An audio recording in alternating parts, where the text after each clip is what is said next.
ஆத்ம நமஸ்தே to all. இந்த tarot ரீடிங்கில் நம்ம பார்க்க போகிறது, உங்கள் மனசில் ஒரு கேள்வி இருக்குது. அந்த கேள்விக்கான பதில் இன்னும் உங்களுக்கு கிடைக்க மாட்டேங்குது. குழப்பமான சுச்சுவேஷனில் இருக்கீங்க. உங்கள் பர்சனை நினைக்கிறப்ப இன்னும் குழம்பிக்கிட்டே தான் இருக்கீங்க. இப்போ நீங்கள் நோ கான்டாக்டில் இருக்கீங்க. அந்த நபர் உங்கள் லைஃப்பில் திருப்பி வருவாங்களா மாட்டாங்களா அப்படின்னு ரொம்ப கன்ஃபியூஷனாக உங்களுக்கு இருக்குது.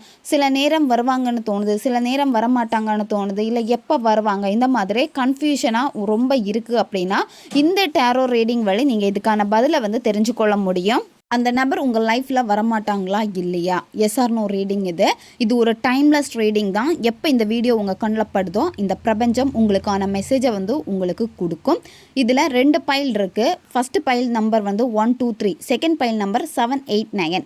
உங்கள் பர்சனை நினச்சிக்கோங்க. நினச்சிட்டு உங்கள் மனசு எந்த நம்பரை சூஸ் பண்ண சொல்லுதோ அந்த நம்பரை நீங்கள் சூஸ் பண்ணுங்கள். இந்த கார்டு எனர்ஜி கூட கனெக்ட் ஆகிறதுக்காக எந்த நம்பரை நீங்கள் சூஸ் பண்ணீங்களோ அந்த நம்பரை நீங்கள் கமெண்ட் பண்ணுங்கள். இந்த கார்டு எனர்ஜி கூட நீங்கள் கனெக்ட் ஆகிருவீங்க. இப்போ பைல் 1 சூஸ் பண்ண உங்களுடைய ரீடிங்கில் நம்ம போகலாம். உங்கள் பர்சன் திரும்ப உங்ககிட்ட வருவாங்களா மாட்டாங்களா? இப்போ எப்படி தான் இந்த சிச்சுவேஷன் உங்களுக்கு இருக்குது அதை பற்றி நம்ம பார்க்க போகிறோம். இந்த நபர் உங்கள் லைஃப்பில் இப்போ வருவாங்களா இல்லையான்னு கேட்டால் அதுக்கான பதில் பார்த்தீங்கன்னா நோ. அதாவது இப்போ உங்கள் லைஃப்பில் வர மாட்டாங்க. ஏன்னா இங்கே ஸ்ட்ராங்காக வேற ஒரு எனர்ஜி காட்டுது. உங்கள் பர்சனுடைய லைஃப்பில் இப்போ வேற ஒரு பர்சன் இருக்காங்க. அதனால் நீங்கள் எடுக்கக்கூடிய முயற்சிகள் உங்களுக்கு தோல்வியில் தான் முடியும். ஏன்னா உங்கள் எனர்ஜி ரொம்ப டவுன் ஆகிடுச்சு. உங்கள் பர்சனுக்கும் அந்த தேர்ட் பர்சன் அவங்க 2 பேருக்கு இடையில் இருக்கக்கூடிய எனர்ஜி ரொம்ப ஸ்ட்ராங் ஆகிடுச்சு. அதனால தான் உங்களை விட்டு விலகி நிற்கிறாங்க. நீங்கள் பேச ட்ரை பண்ணாலும் சரி, இல்லை நீங்கள் அவங்கள பார்க்கணுன்னு ஆசைப்பட்டாலும் சரி, இல்லை கால் மெசேஜ் பண்ணாலும் சரி, உங்களை பிளாக் பண்ணியிருப்பாங்க. அப்படி இல்லைன்னா டோட்டலாக உங்களை அவாய்ட் பண்ணுவாங்க. இந்த மாதிரி தான் செய்வாங்க. இப்போ அந்த பர்சனுடைய லைஃப்பில் வேற ஒரு பர்சன் இருக்காங்க. இந்த சிச்சுவேஷனை பார்த்தீங்கன்னா இப்போ உங்களால் மாற்ற முடியாது. இப்போ உங்களுக்கான நேரமா இதுன்னு கேட்டால் உங்களுக்கான நேரம் இது கிடையாது. இந்த பிரிவு உங்கள் லைஃப்பில் ஏற்படணும் அப்படின்னு இருந்திருக்கு. அதனால தான் இந்த பிரிவு ஏற்பட்டிருக்கு. இப்போ நீங்கள் நிறைய முயற்சிகள் எடுத்திருப்பீங்க அந்த நபர்கிட்ட பேசுகிறதுக்காக, இல்லை நீங்கள் அவங்கக்கிட்ட ரொம்ப கெஞ்சிருப்பீங்க, புரிய வைக்க ட்ரை பண்ணியிருப்பீங்க. இது எதுவுமே உங்களுக்கு வேலைக்கு ஆகியிருக்காது. ஏன் அப்படின்னா இந்த நபருடைய சிச்சுவேஷன் பார்த்தீங்கன்னா உங்களுக்கு சாதகமாக எதுவுமே இங்கே கிடையாது. சரியா? நீங்கள் சொல்கிறத கேட்க மாட்டாங்க. இப்போ அந்த தேர்ட் பர்சன் என்ன சொல்கிறாங்களோ அவங்களுடைய பேச்சை தான் கேட்பாங்க. இப்போ உங்ககிட்ட பேசினாலுமே பார்த்தீங்கன்னா அடுத்து அந்த தேர்ட் பர்சன் கிட்ட ஓடி போவாங்க. இந்த மாதிரி தான் பண்ணிக்கிட்டே இருப்பாங்க. ஏன்னா இந்த கால சூழ்நிலைகள் இப்போ உங்களுக்கு சாதகமாக இல்லை. இப்போதைக்கு சொல்ல போனோன்னா இந்த பிரிவு பிரிஞ்சது தான். சரியா? ஏன்னா இப்போ இந்த கால சூழ்நிலைகள் உங்களுக்கு சாதகமாக இல்லாமல் இருக்கிறதுனால தான் நீங்கள் 2 பேரும் சேர முடியாமல் இருக்கீங்க. இப்போ நீங்கள் எடுக்கக்கூடிய முயற்சிகள் தோற்று போகும். அதாவது டைம் உங்களுக்கு சரியானதாக இல்லை. டைம் ரொம்ப பேடாக இருக்குது. உங்கள் 2 பேருக்கு இடையில் பார்த்தீங்கன்னா சண்டைகள் அதிகமாக வரும். அந்த நபருக்கு உங்கள் மேலே வெறுப்பு கோபம் அதிகமாக இருக்கும். இந்த மாதிரி தான் இப்போ இருக்கும். சில நேரம் பார்த்தீங்கன்னா உங்களுக்கே ரொம்ப கோபம் வரும். உங்களுக்கே அந்த பர்சன் மேலே வெறுப்பு வரும். சில நேரம் பார்த்தீங்கன்னா நீங்கள் ரொம்ப அந்த பர்சனை திட்டிடுவீங்க. கோபமான வார்த்தைகளில் பேசிடுவீங்க. இது எல்லாமே உங்கள் 2 பேருக்கு இடையிலையும் இப்போ மாறி மாறி வரும். சண்டைகள் அதிகமாகும். இப்போ நீங்கள் நோ கான்டாக்டில் இல்லை, ஆனால் நீங்கள் பேசிட்டு தான் இருக்கீங்க அப்படின்னா இப்போ உங்களுடைய பேச்சுவார்த்தைகள் எல்லாமே பார்த்தீங்கன்னா அன்பான ஒரு பேச்சுவார்த்தையாக இருக்குமான்னு கேட்டால் இருக்காது. சண்டைகள் தான் அதிகமாக வரும்.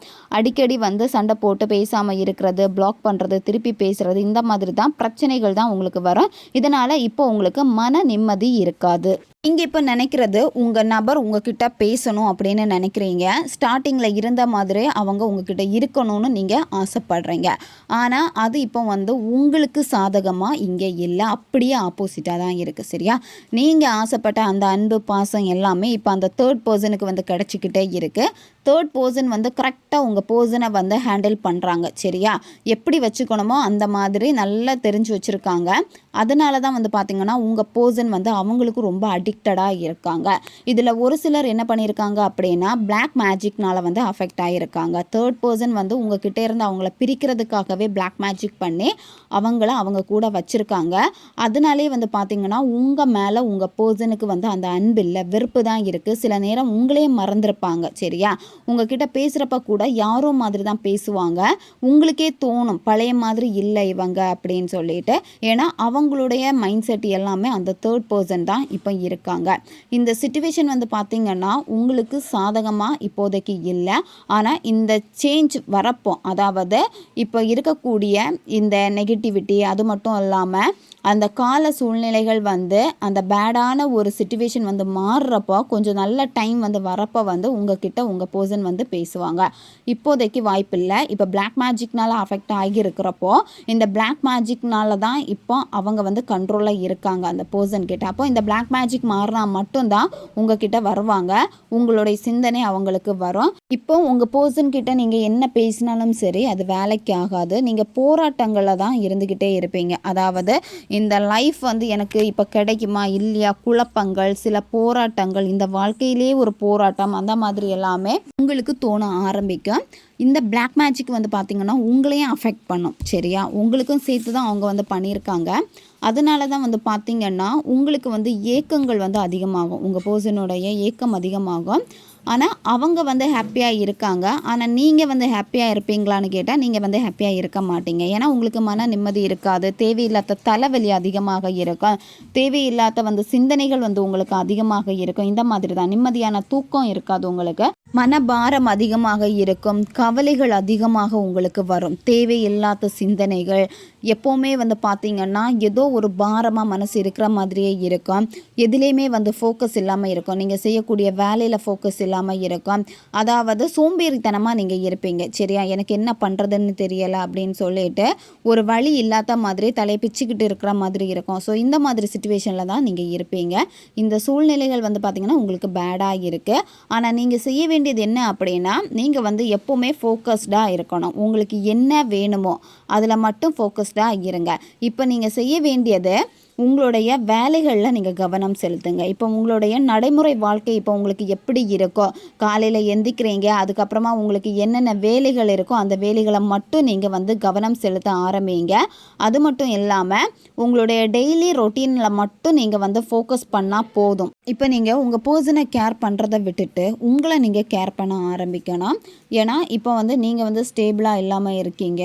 இந்த ஸ்ட்ரெஸ்ஸு, தேவையில்லாத தலைவலி இதெல்லாமே உங்களுக்கு இருக்கிறப்போ இதிலேருந்து நீங்கள் முதல்ல உங்களை குணப்படுத்திக்கணும். அப்போ உங்களை குணப்படுத்திக்கணும் அப்படின்னா செல்ஃப் ஹீலிங் வந்து உங்களுக்கு ரொம்ப ரொம்ப இம்பார்ட்டண்ட். இப்போதைக்கு நீங்கள் உங்கள் பர்சன் பின்னாடி சுற்றுறதை விட்டுட்டு உங்கள் வாழ்க்கையில் உங்களுக்கு என்ன வேணுமோ அதில் மட்டும் கவனம் செலுத்துங்க. இதுதான் பைல் 1 சூஸ் பண்ண உங்களுடைய ரீடிங். இது ஒரு ஜென்ரல் ரீடிங் மட்டும்தான். உங்களுக்கு எது ரெசனேட் ஆச்சோ அதை மட்டும் எடுத்துக்கோங்க, மற்றதை விட்டுருங்க. உங்களுக்கு பர்சனல் டேரோ கார்டு ரீடிங் தேவைப்பட்டுச்சுன்னா நீங்கள் என்னை இன்ஸ்டா அல்லது மெயிலில் வந்து காண்டாக்ட் பண்ணுங்கள். உங்களுக்கும் டேரோ கார்டு ரீடிங் வந்து கற்றுக்கணும், உங்களுக்கு இன்ட்ரெஸ்ட் இருக்குது அப்படின்னா நாங்கள் டேரோ கார்டு ரீடிங் கிளாஸஸ் வந்து எடுத்துகிட்ருக்கோம். ஜாயின் பண்ணுறதா இருந்துச்சு அப்படின்னா இன்ஸ்டா அல்லது மெயிலில் வந்து காண்டாக்ட் பண்ணுங்கள். இப்போ பைல் 2 சூஸ் பண்ண உங்களுடைய ரீடிங்கில் நம்ம போகலாம். உங்கள் பர்சன் உங்கள் லைஃப்பில் திருப்பி வருவாங்களா மாட்டாங்களா, இப்போ வந்து எப்படி இருக்குன்னு நம்ம பார்க்க போகிறோம். இப்போ நீங்கள் உங்கள் பர்சனை நினச்சிக்கிட்டே இருக்கீங்க, குழப்பமாக இருக்கீங்க அப்படின்னா உங்களுடைய மனசில் இருக்கக்கூடிய அந்த கேள்விக்கான பதில் வந்து ஆன்சர் வந்து நோ. இப்போ உங்கள் பர்சன் உங்ககிட்ட திரும்ப வர மாட்டாங்க. இப்போ உங்கள் பர்சனுடைய சிச்சுவேஷன் எல்லாமே எப்படி இருக்குது அப்படின்னா, அவங்களுக்கு சில ஃபினான்ஷியல் இஷ்யூஸ் வந்து இருக்குது. சரியா, ஏன்னா அவங்களுக்கான கடமைகளை வந்து அவங்க செய்யணும். அந்த கடமைகளில் வந்து பார்த்திங்கன்னா அவங்க நேரம் செலவிடுறதுனாலயே உங்ககிட்ட உங்களுக்கான நேரத்தை வந்து செலவழிக்க அவங்களுக்கு முடியாமல் போயிருக்கு. இப்போ அவங்க உங்களுக்கு முதல்ல வந்து நம்பிக்கை கொடுத்துருப்பாங்க. கல்யாண பேச்சுக்களாக இருக்கட்டும், இல்லை ஃபேமிலி சப்போர்ட் விஷயங்கள் எல்லாமே உங்களுக்கு ரொம்ப சப்போர்ட்டாக இருந்திருப்பாங்க. ஆனால் இப்போ வந்து அந்த நபருக்கு வந்து பார்த்திங்கன்னா அவங்களுக்கு இருக்கக்கூடிய பிரச்சனையை வந்து சரி பண்ண முடியாமல் இருக்குது. அதனால் அவங்களுடைய பிரச்சனையை வந்து சரி பண்ணணும் அப்படின்னு தான் அவங்க இப்போ தீவிரமாக அவங்களுடைய வேலையில் முழுமையாக கவனத்தை செலுத்துகிறாங்க. இதனாலேயே உங்ககிட்ட பேசுகிறதுக்கான நேரங்கள் வந்து உங்கள் நபர்கிட்ட வந்து குறையும். நீங்கள் வந்து அவங்கக்கிட்ட பேச ட்ரை பண்ணாலுமே வந்து பார்த்திங்கன்னா நான் நாளைக்கு பேசுகிறேன், அப்புறம் பேசுகிறேன் அப்படின்னு சொல்லிட்டு தான் உங்கள் நபர் வந்து இருப்பாங்க. உங்கள் மேலே உங்கள் பர்சனுக்கு அந்த பழைய விதமான அந்த லவ் ரொம்ப அஃபெக்ஷனாக இருந்திருப்பாங்க. அவங்களுடைய லவ் வந்து பார்த்திங்கன்னா அவ்வளோ அதிகமாக உங்களுக்கு கொடுத்துருப்பாங்க ஒரு காலத்தில். ஆனால் இப்போ அந்த மாதிரி லவ்வை கொடுக்கக்கூடிய நேரம் வந்து உங்கள் நபருக்கு இப்போ வந்து இல்லை. ஏன்னா அவங்களுக்கு இப்போ இருக்கக்கூடிய அந்த கடமைகள் வந்து பார்த்திங்கன்னா தலைக்கு அதிகமாக இருக்குது. அதுவே ஒரு பாரமாக அவங்களுக்கு இருக்குது. டெய்லி வந்து டென்ஷன், தூக்க தூக்கம் இல்லாமல் இருக்கிறது, வேலையை நினச்சி கவலை, வேலையில் வந்து பார்த்திங்கன்னா முழுமையாமல் நிற்க முடியாமல் இருக்குது. அதாவது சிலருக்கு வந்து பார்த்திங்கன்னா வேலை வந்து போயிருக்கும், சிலருக்கு வந்து பார்த்திங்கன்னா வேலையை விட்டு தூக்கக்கூடிய நிலமையில இப்போ வந்து இருப்பாங்க. இப்போ அவங்க பிஸ்னஸ் பண்ணுறாங்க அப்படின்னா பிஸ்னஸ் வந்து சரியில்லாமல் இருக்கும், பார்ட்னர் வந்து உங்கள் பர்சனை வந்து ஏமாற்றிட்டு போயிருக்க மாதிரி இருக்கும். இந்த மாதிரி சில பணம் சார்ந்த விஷயங்களில் வந்து ரொம்ப அடிபட்டிருக்காங்க, கடன் பிரச்சனையில் மாட்டியிருக்காங்க. இதுவே இவங்களுக்கு இப்போ வந்து ஒரு பெரிய பிரச்சனையாக உங்கள் நபருக்கு வந்து இருக்குது.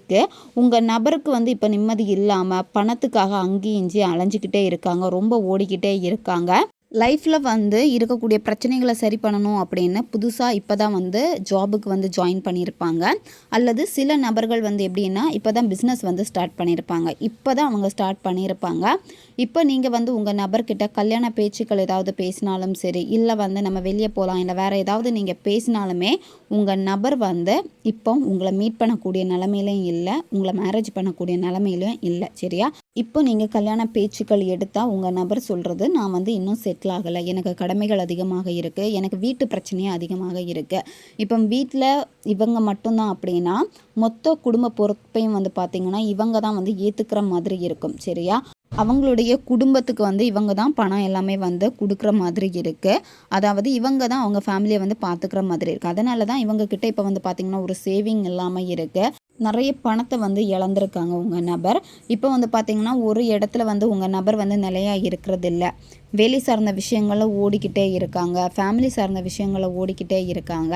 இவங்களுடைய ஃபேமிலியில் இப்போ வந்து பார்த்திங்கன்னா யாரோ ஒரு பர்சனுக்கு வந்து ஹெல்த் இஷ்யூஸ் கூட இருக்குது. சரியா? அதுக்கு வந்து இவங்க தான் வந்து பணம் கொடுக்குற மாதிரி இருக்குது, அவங்கள பார்த்துக்கிறது மாதிரி இருக்குது. இதனாலே வந்து பணம் வந்து உங்கள் நபர்கிட்ட தங்க மாட்டேங்குது. இந்த மாதிரி ஏகப்பட்ட பிரச்சனைகள் வந்து இப்போ உங்கள் நபருக்கு வந்து இருக்குது. இந்த பிரச்சனையிலையும் வந்து உங்களையும் அவங்க லைஃப்பில் கொண்டு வரணும் அப்படின்னு உங்கள் நபருக்கு இப்போ வந்து விருப்பம் கிடையாது.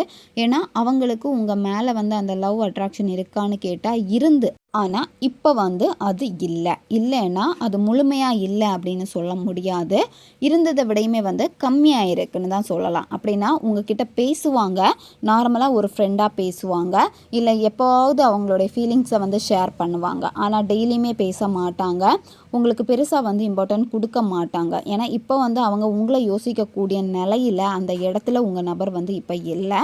இப்போ நீங்கள் வந்து என்ன பண்ணணும் அப்படின்னா ஒரு இடத்துலையே வந்து அடைஞ்சிருக்காமல் கொஞ்சம் நீங்கள் மூவ் பண்ணுங்கள். சரியா? இப்போ இருக்கக்கூடிய இந்த நிலைமையில் உங்கள் பர்சனை வந்து நீங்கள் தொல்லை பண்ணக்கூடாது.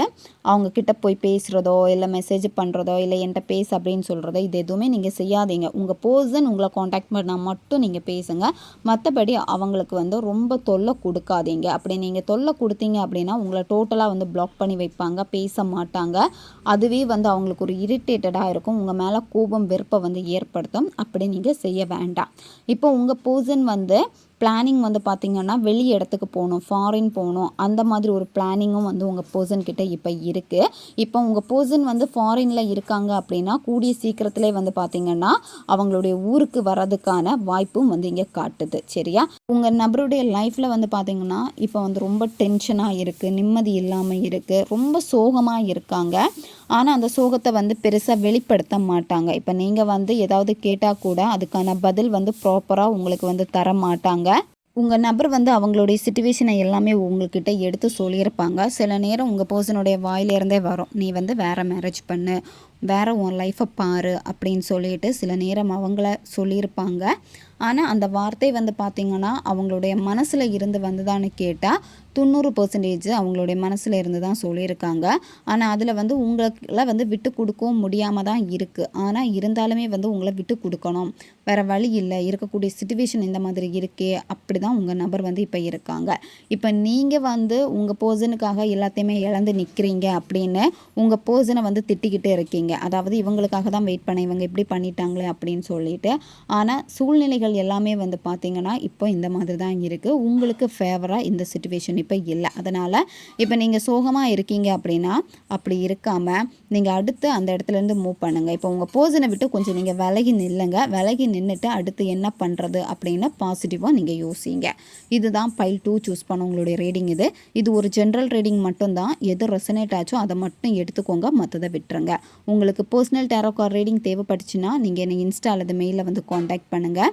உங்களுக்கும் டேரோ கார்ட் ரீடிங் கற்றுக்கணும் இன்ட்ரெஸ்ட் இருக்குது அப்படின்னா நாங்கள் கிளாஸஸ் எடுத்துகிட்ருக்கோம். இன்ஸ்டா அல்லது மெயிலில் வந்து காண்டாக்ட் பண்ணுங்கள். அதுக்கான டீட்டெயில்ஸ் வந்து கொடுப்பாங்க. அடுத்து ஒரு வீடியோ பதிவில் சந்திக்கலாம். நன்றி.